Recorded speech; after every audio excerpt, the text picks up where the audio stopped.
I'm Charlotte and this is Bookish Mama Blooms. Okay, so non-fiction has been the thing and 2021 has been an amazing reading year. I did some reviews in my last video that were books I really enjoyed, but this is going to be a review video for just one book that every single one of you should read. I can't think of an exception. If you can hear pitter-pattering, it's because Eddie and Jack are a bit restless. Or Eddie's gone in his bed. Everything's okay. This is how I kind of know that most of you watching this video need to read this book. You're watching this on YouTube. Now, I know that not everybody who watches YouTube has social media, but I would imagine a massive portion of you do. And even if you don't have social media, you have probably got access to a phone where you maybe even get unwanted notifications. Even if you go on Google these days, you get all news stories underneath. There's not an easy way of interacting on the internet without being exposed to a lot of the things that are mentioned in this book. And I'll show you the book now that I'm going to talk about. It is How to Do Nothing by Jenny Odell, Resisting the Attention Economy. So you've probably seen some good reviews on this book. If you're still on the fence, I'm going to read you a couple of quotes that are just going to totally change your mind. I got this because I saw it on Ariel Bassett's channel, and she was reviewing quite a sort of chunk. That's Jack shaking. Jack's just eaten a dentist stick in front of Eddie to show off, and now he's going to do what he always does, which is clean his nose on the carpet. It's basically going to sound like a pig, and he also might shiggle the cat. Jack? Yeah, that's what I live with. I literally hoovered this carpet yesterday, now it's going to be covered in nose hairs. Okay, so this book is kind of in the group of social media is bad category, which you're probably all sick of hearing. But this is why I think this book is different. This isn't a book about turning off.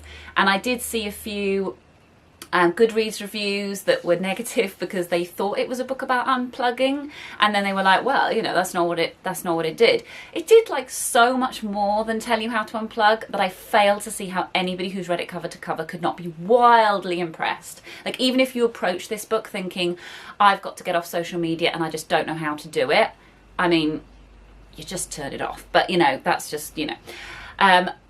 You would find so much more in this book that goes beyond social media. That's why I say if you don't have Facebook or Instagram or Twitter, this is still a book for you. It doesn't go into all the ways that we are monitored and surveilled. Is that the word? Surveilled? Because there's other books that do that. It goes into how those things affect you in a bodily, physical, I am a human being on this planet way. And I have said, obviously being a font of knowledge, for many years now, that social media and the internet and just the access we have to it is so new in human history that it's almost impossible to kind of tell how that is affecting us on an individual physical level.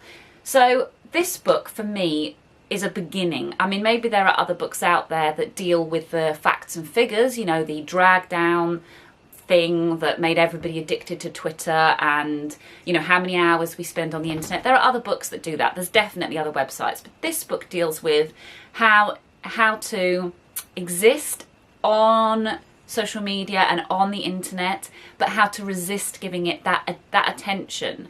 So a real withdrawal of attention happens first and foremost in the mind.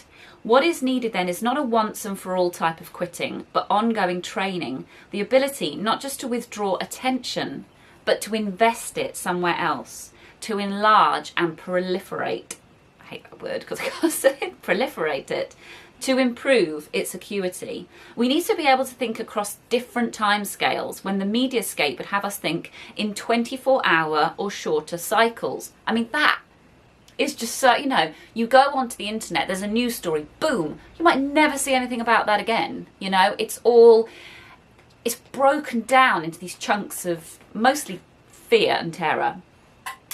To pause for consideration when clickbait would have us click, to risk unpopularity by searching for context when our Facebook feed is an outpouring of unchecked outrage and scapegoating, to closely, all you can hear is the dogs just like shaking and cleaning themselves. Yeah, Jack is resisting the attention economy right now.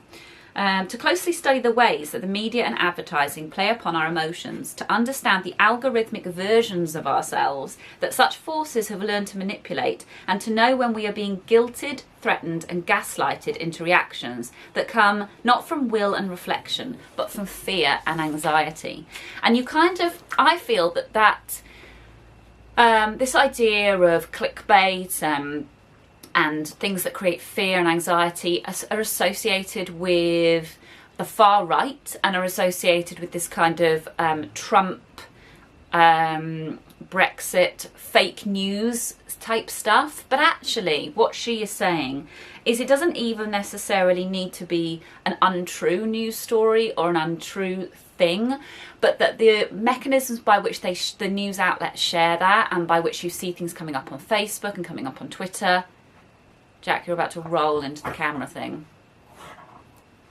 He's got, I'll have to show you it afterwards. I'm not going to reach out and get it now because I just think I'm playing. He's got these little tiny pups. They're little squishies, mashables. I don't know if you've got kids that have got them. They're like these horrible squidgy rubber things. And it just collected the Paw Patrol ones, and now they're Jack's. And we call them the squish pups. And he just carries them everywhere. He's now rolling on one. You're ruining my video. Anyway, so she's saying it's not just the fake news that is a problem, it's all of this news. It's this bombardment of news. It's this fear and anxiety every time you turn on your phone. And I think, is it in the, I don't think it's in the first one, maybe it's in the first chapter. Wakes up and looks at phone. Let's see what fresh horrors await me on the fresh horrors device. And that is kind of, you know, how I feel about it. The bits of information that we are assailed with on Twitter and Facebook feeds are missing context. Scrolling through the feed, I can't help but wonder, what am I supposed to think of all this? How am I supposed to think of all this? Imagine the different parts of my brain lighting up in a pattern that doesn't make sense, that forecloses any possible understanding. Many things in there seem important, but the sum total is nonsense, and it produces not understanding, but a dull and stupefying dread. And as an example, she goes onto her Twitter feed and she gives a list of all the things she sees as she scrolls through, and she doesn't leave anything out, she just goes down the list. So she sees an article on Al Jazeera by a woman whose cousin was killed at school, an article about the Rohingya Muslims fleeing Myanmar, an announcement that an account is selling new t-shirts, someone arguing for congestion pricing in Santa Monica, someone wishing happy birthday to a former NASA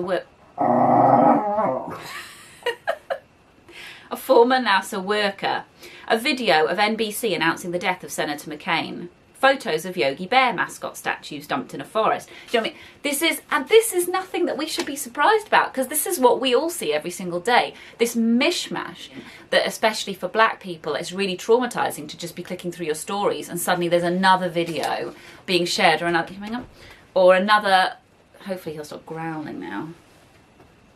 You done? Are you done now?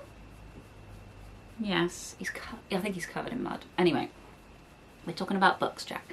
So, you know, you've got this damaging situation of, you know, it is literally the sublime and the ridiculous. You've got this, in my own feed, sometimes I will share something about somebody being treated badly in police custody and then later dying, and, you know, it's part of the Black Lives Matter movement. Then 10 hours will go by where I've been asleep. I'll wake up and see a funny meme and I share that on my Instagram story. On my Instagram stories. You know, I just don't know how your own body is meant to cope with this stuff. So when she says in here as well, there's also a kind of drive within social media and online content to be productive. And we see that in the fact that even if you're not earning money from something that you're producing, so for example, these videos, you know, I make these videos for free. All of the equipment that I've bought, you know, I don't, you know, get any tax back or whatever because I've bought it to make, you know, something that's not a business. It's just something I enjoy doing. But there is an element where I am judging myself based on how many likes I get, based on how many views, based on how many followers. In a situation where every waking moment has become the time in which we make our living, and when we submit even our leisure for numerical evaluation via likes on Facebook and Instagram, constantly checking on its performance like one checks a stock, monitoring the ongoing development of our personal brand, time becomes an economic resource that we can no longer justify spending on nothing.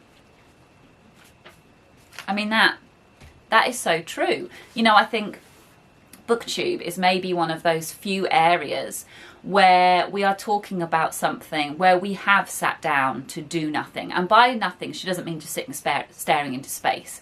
She means something that isn't financially productive, or something that isn't, you know, this sort of numerical calculation of your online persona. She means existing in the world. Sometimes that does involve sitting on a park bench. Sometimes that does involve watching, you know, a film. You know, she's not, what I love about this book is she's not snobbish about it, you know, she's not condescending, she's not judgmental about other people.